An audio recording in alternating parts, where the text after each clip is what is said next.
시편 1편 보면은 복 있는 사람은 어떤 사람인가라고 하는 것을 우리에게 알려주지요. 근데 그 복 있는 사람은 어떤 사람인가? 시편 1편을 보면 두 가지로 나타납니다. 뭐뭐 하지 않는 사람과 뭐뭐 하는 사람입니다. 그러니까 하나님이 싫어하시는 것, 하나님이 기뻐하시지 않는 것을 하지 않는 사람은 복 받습니다. 그런데 하나님이 싫어하시는 것이 어떤 것인지, 그렇죠? 예.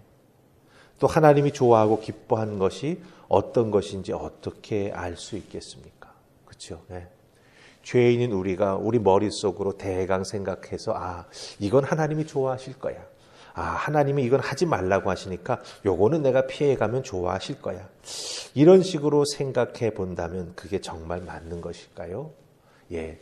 죄인인 우리가 하나님의 구원의 은혜를 덧입었지만 우리들이 생각해서 이건 하나님이 좋아하시는 것이고 이건 하나님이 좋아하시지 않는 것이다라고 하는 것에는 분명 한계가 있습니다. 일반적인 것이죠. 하나님이 싫어하시는 것, 하나님이 적극적으로 원하시는 것은 다른 것에 있는 것이 아니라 바로 하나님 말씀 속에 있습니다. 그 하나님의 말씀을 읽고 깊이 묵상하게 될 때 하나님이 정말 싫어하시는 것이 무엇인지, 하나님이 정말 원하시고 바라시는 것이 무엇인지, 우리가 적극적으로 행하기를 원하시는 것이 무엇인지 우리가 깨달아 알게 된다라고 하는 것이죠. 근데 특별히 읽고 묵상하게 될 때 아는 것에서 끝나는 것이 아니라 그것을 행하는 자가 됩니다. 그렇게 될 때 정말 복 있는 사람이 된다라고 하는 것이죠.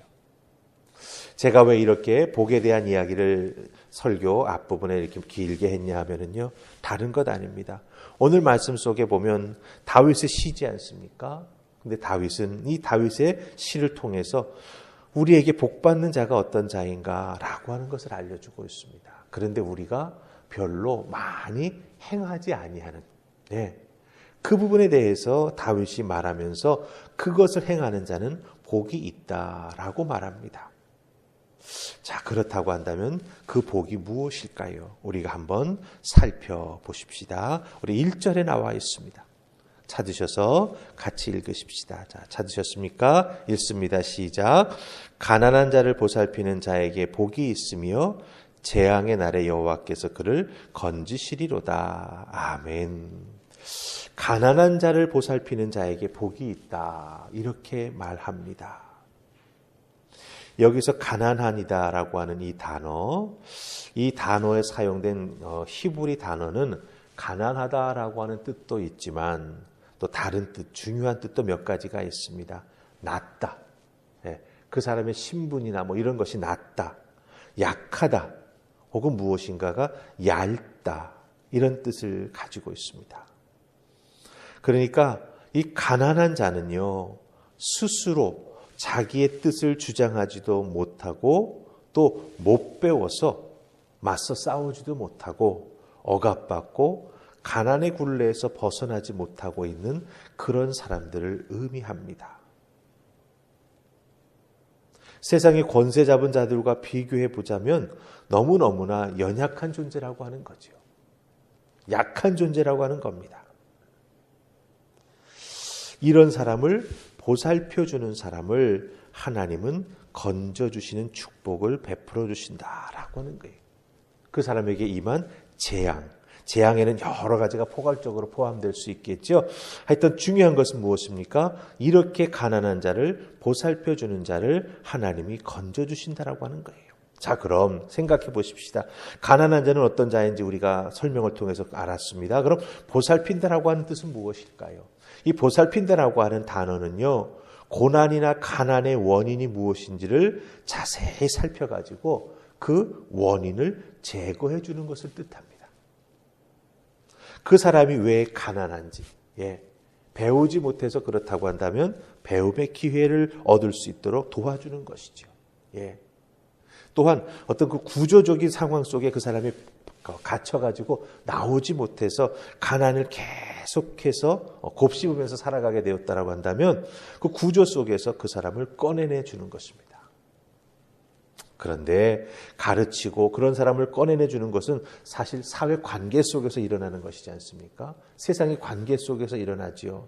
누군가가 이 가난한 사람을 그 가난한 상태에 두면서 손쉽게 이용해서 노동력을 착취하는 사람이 있을 겁니다. 그렇지 않겠습니까? 다른 사람들이 하기 싫어하는 이 일을 이 가난한 사람, 돈이 필요하니까 그 급한 마음을 이용해가지고 정말 일하기 힘든 상황에 있는 것들을 그 사람을 시켜먹을 수도 있는 거죠. 그렇게 그런 사람들은 가난한 사람들을 이용하고 착취해서 자기가 원하는 것을 이루어 나간다라고 하는 거예요. 이게 세상의 어떤 모습이고 관계이다라고 하는 거죠. 그런데 그와 같은 상황에 있는 사람을 보살펴주고 그 상황에서 어떻게 됩니까? 건져주게 된다면, 그 상황에서 빠져나오게 만들어준다면 당연히 가난한 사람을 이용해 먹던 사람들은 싫어하지요. 예. 편하게 돈 벌 수 있는 방법을 잃어버리게 되는 거니까. 그럴 때 그렇게 보살펴주는 사람을 공격하기도 하고 비난하기도 합니다. 이게 바로 1절에서 말하는 재앙이라고 하는 것을 뜻합니다. 그러니까 내가 누군가 어렵고 힘든 사람을 도와주었는데 그 어렵고 힘든 사람을 통해서 이익을 얻던 자들은 도와주는 내가 싫은 거죠. 그래서 오히려 나를 공격하고 나를 비난할 수 있다라고 하는 거예요. 그런데 그런 일이 벌어지게 될 때 우리 여호와 하나님께서는 그렇게 어려움을 당하고 있는 자를 건져주신다라고 말씀해 주고 있습니다. 하나님이 지키시고 보호해 주신다라고 하는 거죠. 잘 보십시다. 복 있는 사람은 어떤 사람입니까? 하나님이 원하시는 일을 적극적으로 하는 사람입니다. 하나님이 원치 아니하시는 일을 소극적으로 안 할 수도 있지만 그것도 복된 일이지만 하나님이 원하시는 일을 적극적으로 행하는 자가 진정 복 있는 사람이 될 수 있다라고 하는 거죠. 그리고 특별히 이 사회 속에서 빛을 발하며 하나님의 사람으로서의 본분을 잘 행해 나아가는 그런 귀한 믿음의 모범이 된다라고 하는 거예요. 그런 사람을 하나님은 진정 복의 복을 더하여 주신다라고 하는 것입니다. 그럼 하나님께서는 어떤 복을 더하여 주실까요? 우리 12절 말씀 보십시다. 12절 말씀 하나님 주시는 복의 모습이 나옵니다. 같이 읽습니다. 시작. 주께서 나를 온전한 중에 붙드시고 영원히 주 앞에 세우시도다. 아멘. 예, 뭐라고 말하고 있습니까? 어렵고 힘든 이들을 도와줄 때 그것을 이용해서 돈을 벌고 뭔가를 착취하던 자들이 공격해 올 수 있지 않습니까? 그런데 그런 공격을 당하기 전에, 즉 온전한 중에, 예, 얻어맞고 아파가지고 막 부상당한 그때 하나님께서 붙잡아 도와주시는 것이 아니라 온전한 중에 그와 같은 일이 일어나지 아니하도록 하나님께서 붙잡아 이끌어주시고 살펴주시고 도와주신다라고 하는 거예요. 그게 바로 온전한 중에 붙잡으신다라고 하는 말씀이 갖게 되는 의미가 된다라고 하는 거죠. 이렇게 하나님이 붙잡아 주시는 은혜를 덧입게 되고 하나님의 보호하심을 깊이 깨달아 알게 되니까 얼마나 기쁘고 감사하겠습니까? 아, 내가 하는 일이 복받을 일이 맞구나라고 하는 걸 더욱더 깊이 깨달아 알게 되는 것이지요. 그래서 13절 말씀을 보면은 찬양하고 있습니다. 하나님 감사합니다. 하나님 송축합니다. 하나님의 일을 기쁘게 감당하는 자 하나님께서 보호하시고 지켜주시고 축복해 주시니 하나님 감사합니다. 맡겨주신 이와 같은 일들 잘 감당하는 자가 되겠습니다. 이렇게 찬양으로 고백하는 모습을 우리가 발견합니다. 자, 그럼 우리가 이 말씀을 쭉 살피면서 한번 결론 내려보십시다. 하나님께서 하지 않아야 될 것을 하지 않고 절제하는 자도 복 주지요. 하지만 하나님이 원하는 일을 적극적으로 행하는 사람에게도 하나님은 큰 복을 주십니다. 그리고 특별히 하지 않는 것 본인이 안 하면 개인에게만 적용될 수 있는 거죠. 하지만 하나님이 원하시는 것을 적극적으로 해 나아갈 때 특별히 1절에 나와 있는 것처럼 가난한 자를 살피는 것은 사실 구약 성경 전체에 흐르고 있는 하나님의 정말 거룩한 뜻입니다. 사회적인 약자를 도와주라고 하는 것.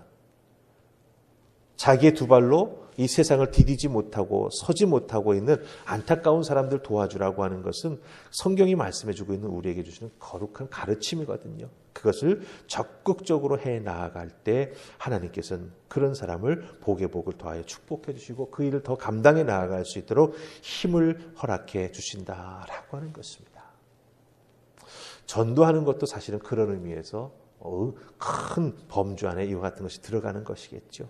우리가 열심히 전도하면서 죄악에 물들어 있던 사람 건져내고 하나님의 은혜 가운데 새로운 삶을 살아갈 수 있도록 중보하며 세워져 나아가는 것, 그것도 참으로 하나님이 기뻐하시는 일 중에 하나라고 하는 것 꼭 기억하시면서 하나님께서 적극적으로 내 삶에 하기 원하시는 것, 우리가 잘 기도하며 분별하여 깨달아 알아 그것을 준행하여 순종해 나아가는 여러분들 다 되셔서 하나님께서 붙잡아 주시는 은혜, 하나님께서 더욱더 복의 복을 더해 주시는 그 은혜, 그로 인해 찬양하는 삶으로 살아가는 여러분들 다 되실 수 있기를 주님의 이름으로 축복합니다. 아멘. 우리 기도하십시다. 좋으신 하나님 은혜 감사합니다.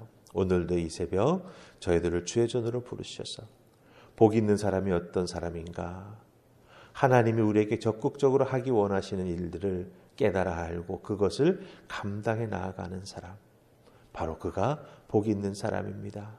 오늘 이 주신 말씀 붙잡고 내 삶의 자리에서 하나님이 적극적으로 하기 원하시는 것이 무엇인지 분별하여 깨달아 알고 준행에 옮겨 나아가는 우리 모두가 되게 해 주시옵소서.